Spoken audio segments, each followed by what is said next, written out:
What is up, guys? This is Marcus speaking from Wave Trader Crypto.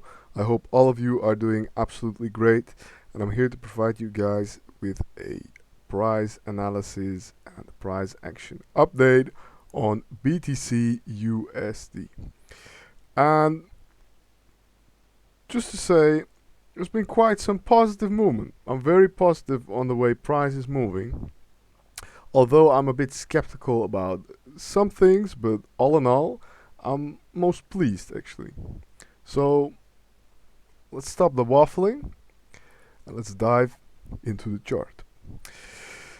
If we compare previous analysis, we had predicted that the ending of the bearish correction of 1, 2, 3, 4, 5 was here, and indeed it looks very much like it is indeed the final ending, because if I get the old confirmation marker in here, we said that if price crosses through this point, so this is the 4-hour change of character, so to say, this was the last high before we made this low, and then we crossed through here, so that is a good indication.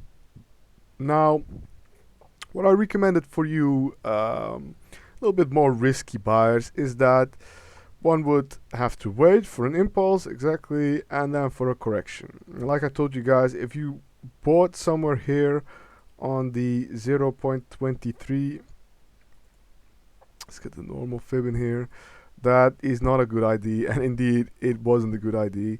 Price went all the way to the final Fibonacci level, and now we can see a great response coming.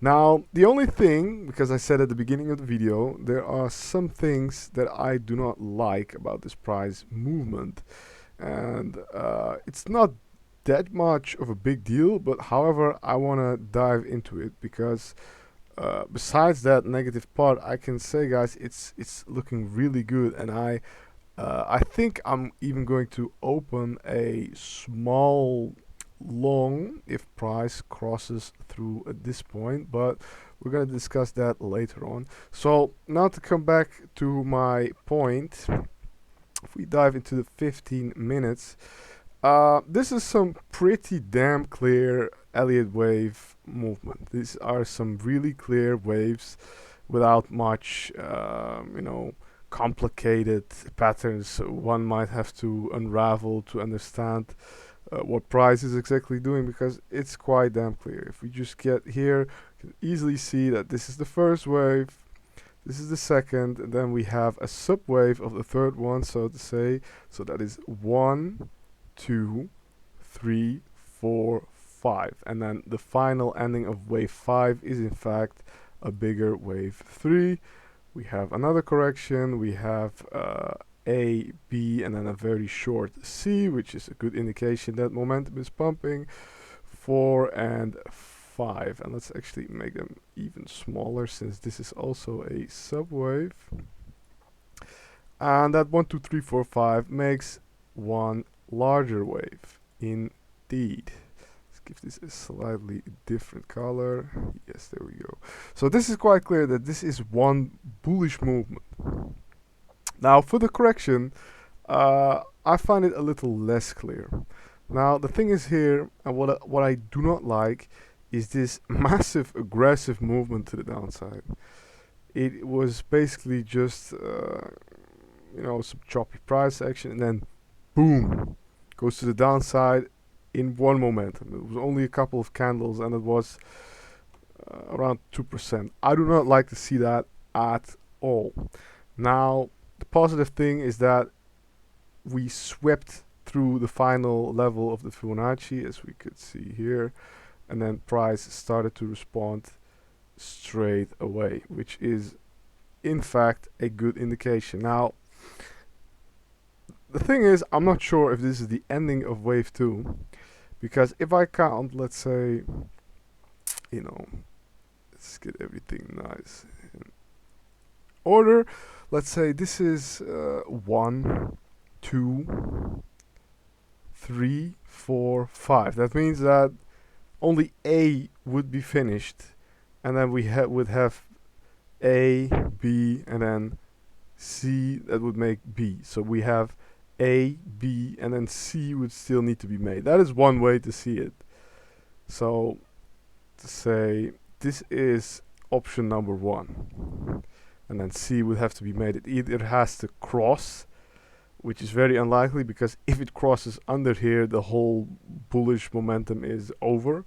So it's probably going to be a shortened C, if it is the case. And a shortened C would be a great indication because that means that there's so much bullish buy pressure that it normally goes exactly where A was at, or it goes even lower. But in a scenario where we're always almost at the lowest point there is, then it would be more logical to see a very pressured C ending somewhere here on the final levels, and then we could see a massive run to the upside. Now, that is scenario number 1. Scenario number 2 would be to see it as the following. One could say that this is 1, 2, and then this small price action here, because it's really unclear. We have to go to a lower time frame, even lower than this, and then it's not even that visible.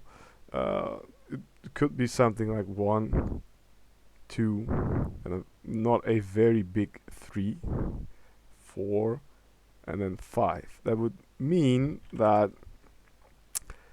A would be looking like this. We have A, and then B would be here, and then C here. Now, this is also an option, but it's very unclear at this point. It's very unclear at this point. So, like I told you guys, personally, I'm not going to be buying at these levels at all. But one thing I do like to see that would even make me want to buy and open a small order, not the full order I am anticipating, because I would be doing that after we have crossed the daily confirmation. Let's remove this Fibonacci actually. The daily confirmation here, what I would expect is here some choppy price move to the downside, we cross, we go back, and then boom, we go all the way up. Now that is what I'm waiting for, but I'm also willing to open a little riskier position here because let's pick the 1 hourly. If we cross through here, let's remove this line, then it's for sure that this was 2 and 3 is now incoming, so it's being created. So as long as we stay under here, I'm not going to think about opening any other positions whatsoever. I'm just going to wait for this price to go through here. Then I want to see a good candle actually close on the higher time frames. Let's say 4-hour minimum. I want to see a good candle closure, and then I would open a position. That is for me. Now, for the people who decided to buy somewhere on the 61.8 or somewhere even here, just hold your positions.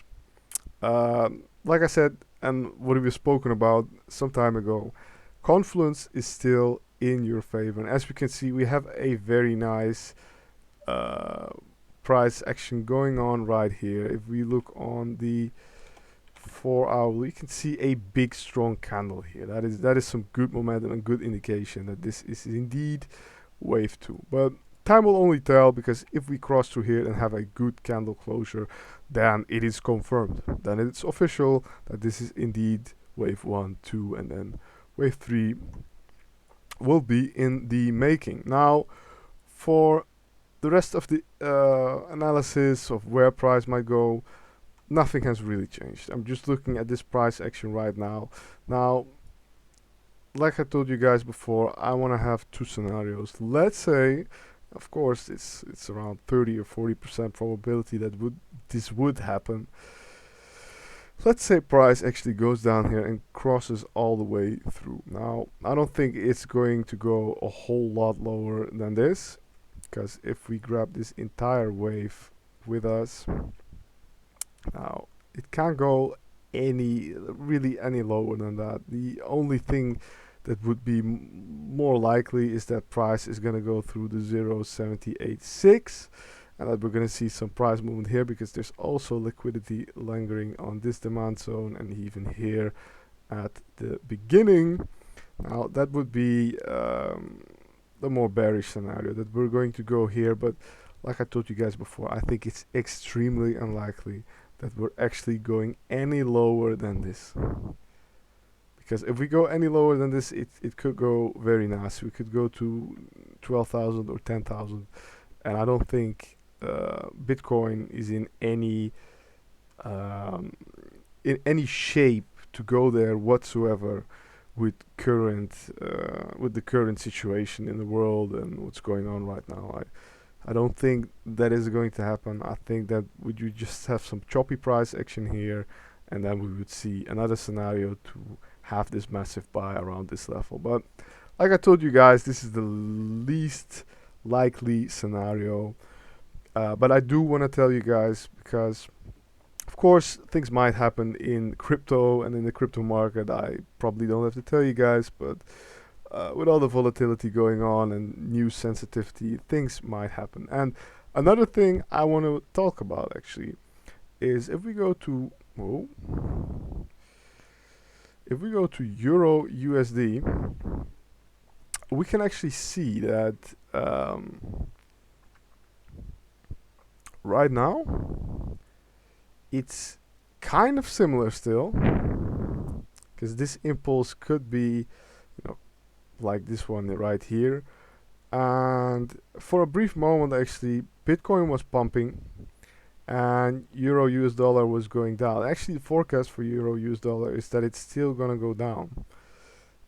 For another analysis, of course, let's remove everything for now. Now, the whole thing is that a very good indication would be that Euro goes down and Bitcoin will remain stable, or will even continue to go up. That would be a even better condition. Now, the whole thing why I want to grab Euro right here, because Euro is in critical levels. It went through this low here, and it's at least going to see some reaction. I'm not sure what the European Central Bank is going to do, but of course, if we get a stronger Euro against the dollar, we will surely also see it with crypto, and especially BTC USD. Now, let's say Euro and BTC are going parallel in price hike to the upside. It's no problem really. It's just something I would rather not want to see. But like I told you guys before, you cannot have it all. Now, that is just another thing to look at.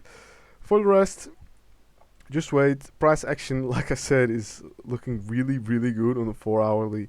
And time will only tell at this point. Now, this was the price analysis for today, guys. If price is in fact going through here and we're gonna see some massive green candles here, I will update with a small update video as I did before. I will also update on Twitter, and that is the video for today, guys. I hope you enjoyed. If you did, please like and subscribe so I can help even more of you guys, and that is ultimately what I want to do. So guys, have a good one, and I'll see you in the next one. Take care.